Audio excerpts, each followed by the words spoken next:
evening and welcome to Tucker Carlson Tonight. The Babylon Bee is one of the last English-language satire sites left on the internet. And no, we're not counting the Daily Beast or the Atlantic magazine, neither of which makes people laugh on purpose.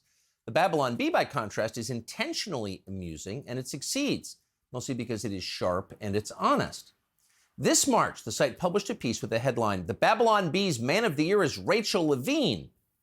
The article was funny because it pointed out that Rachel Levine is himself pretty funny. Here you have a man dressed up like a woman in makeup and purple glasses, wearing some kind of admiral's uniform, pretending to be the Assistant Secretary of Health when he looks like a candidate for an imminent heart attack himself. So the whole outfit is a riot. It's like a Halloween costume some clever drunk college student dreamed up. This year I'm going as an obese transvestite health admiral. You'd laugh if you saw him at a party. But the Biden administration can't allow you to laugh at Rachel Levine or at Karine Jean-Pierre or Kamala Harris or any of the other transparently absurd figures that pretending are running our country, or for that matter, at Biden himself, who somehow they tell you got, quote, 81 million votes despite being senile and rarely going outside. It's all pretty funny when you think about it, but you can't laugh. And you can't laugh because humor is the most subversive thing. Once you start noticing the pure, hilarious ridiculousness of the people in charge, you may be much less likely to obey them. So it's absolutely vital that somebody wipe that smirk off your face by force if necessary. So Twitter immediately banned the Babylon Bee from its site for the crime of making fun of Rachel Levine. So you've heard that story. You've heard other stories like it. But here's what's interesting about this one. Elon Musk, wherever he was at the time, noticed this happening. And he was appalled. He wasn't appalled because he's an ideological conservative. Musk is the richest man in the world, and he didn't get that way by being a right-wing political activist. He's a business guy. To the extent Musk has politics, they seem to be traditional civil liberties-oriented liberal. But banning a comedy site for mocking someone in power?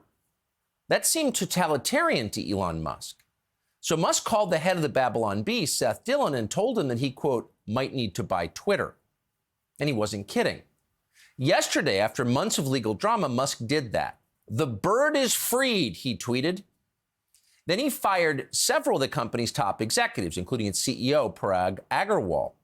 Within hours, he pledged to let people laugh online if they wanted, to let people who've been excluded from our public conversation speak, lifting the bans on the banned commentators on Twitter. That would include presumably Donald Trump, the former president, Project Veritas, a group of journalists, Alex Jones, and many thousands of others. Then Musk promised to make Twitter's algorithm transparent. What is Twitter's algorithm exactly? Well, we don't have any real idea because no one's seen it. We will now. Twitter will no longer be a publicly held company. It'll be a privately held company. And Musk has said he will show us exactly how it works. Apparently, the algorithm has effectively existed to censor conservatives on the basis of their political views. So now, in one day, people who could not speak will be allowed to speak. The playing field will be transparent, which is a prerequisite for fairness. And if you want to laugh on social media, you can.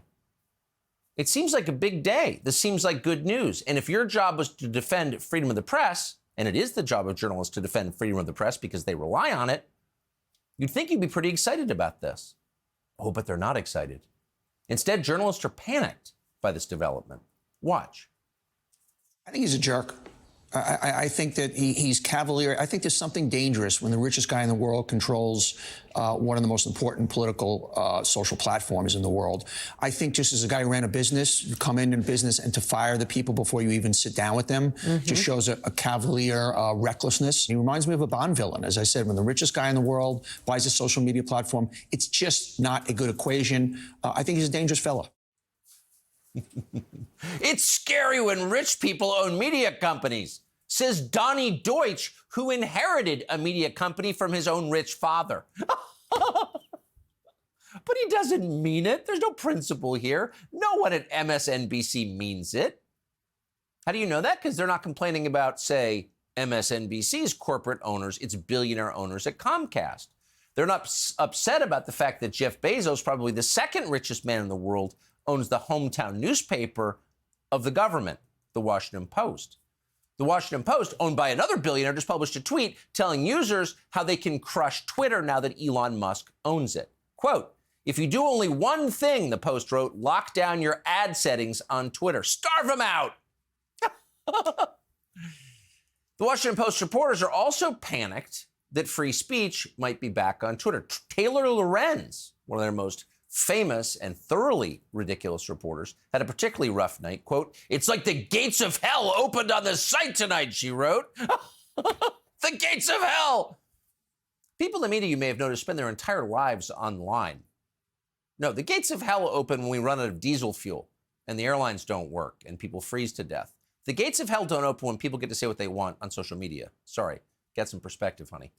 But none of them have perspective. "It is sad," responded Frank Shaw, who works at the head of communications at Microsoft. Lorenz was upset because she makes her living by defaming people and then harassing them personally. But until last night, Twitter protected her and many journalists like her from any criticism whatsoever.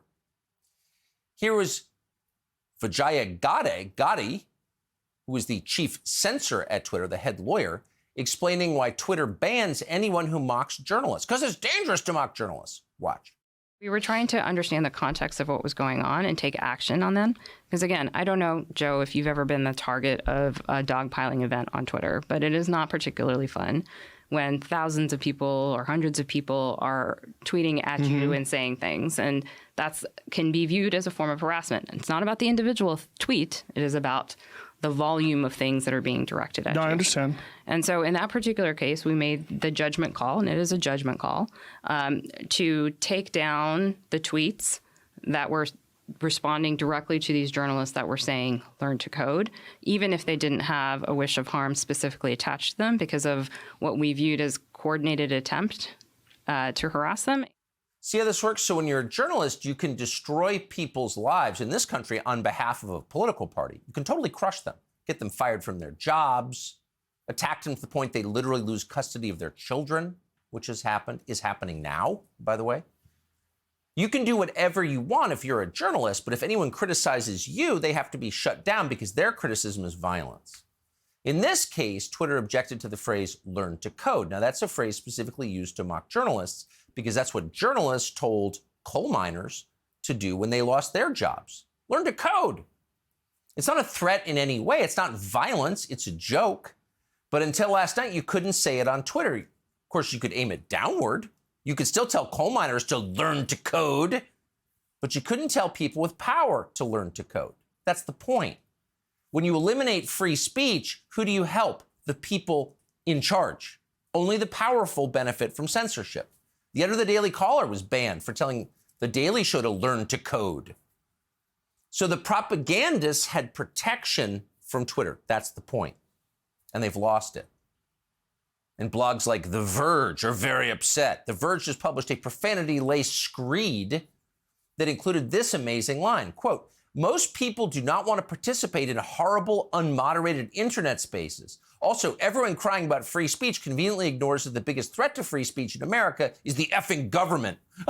Okay, well, that's true, but it's also a lie by omission. Because, in fact, Twitter was acting on behalf of the government. That's the point. And we know that thanks to lawsuits filed by Alex Berenson and others. We know for a fact that Twitter censored political views at the behest of the White House and also at the behest of Pfizer. So the biggest company in the world, the biggest government in the world, get together and tell less powerful people they can't talk. And that's what the media are defending right now. So obviously they don't understand the concept of freedom of speech or why it's important or why Elon Musk bought Twitter. Joe Cirincione, a, quote, NatSec expert, member on the thoroughly discredited Council on Foreign Relations, wrote this last night, for example. Quote, "I now approach every tweet as if it could be my last." Ooh, the self-dramatization of these people. They're such drama queens. Democratic Party lawyer Mark Elias was hysterical as well. Quote, "I am here until he kicks me off." The thing is, Mark Elias isn't going to be kicked off Twitter now. We don't want him to be, by the way. We think everyone should be able to speak, period, because that's the basis of a free country. When you don't have that, you have totalitarianism, and only people who are benefiting from it support it. The whole point of the transaction is to make certain that everyone can talk. That's why Elon Musk did this. The point is to stop censoring all people, period. As the popular account Comfortably Smug put it, quote, "We're celebrating because we're free to say what we want. That's what they took from us, and that's why they're terrified now." Exactly. So the people who've always been able to say whatever they want are upset, not because their right to speech is under threat, because you now have the right to speech. And they hate that, because now it's more of a fair fight. Restoring free speech is the main reason that Elon Musk fired Parag Agrawal. That would be the head of Twitter, the loathsome head of Twitter, who went on the record in 2020 saying his goal was to block people from saying what they believe to be true. Watch. Our role is not to be bound by the First Amendment, but our role is to serve a healthy public conversation. And our moves are reflective of things that we believe lead to a healthier public conversation.